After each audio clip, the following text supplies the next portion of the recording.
Nanindigan ngayon si Vice President Sara Duterte na nais pa rin niyang harapin yung mga paratang laban sa kanya kahit na idineklara ng Korte Suprema na labag sa saligang batas ang impeachment complaint at kalaunan ay in-archive ng Senado.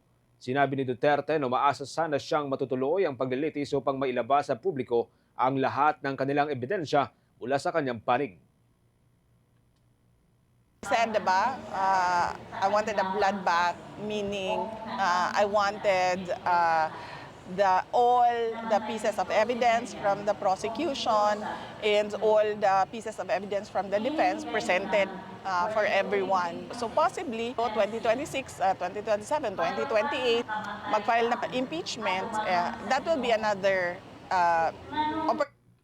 Nitong Pebrero, mga kababoy, naprubahan ng Kamara de Representantes ang impeachment complaint laban sa kanya kaugnay ng umano'y maling paggamit ng confidential funds at pagbibigay ng death threat kina Pangulong Ferdinand Marcos Jr., First Lady Liza Araneta Marcos at House Speaker Martin Romualdez. Ngunit idineklara ng Korte Suprema na labag ito sa one-year bar rule, dahilan para ibasura ng Senado ang kaso.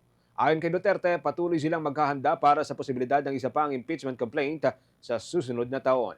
For the most trusted source of news and information, visit our website at www.bomboradio.com. Follow us on Bombo Radio mobile app, Facebook, YouTube, TikTok, and X, formerly Twitter.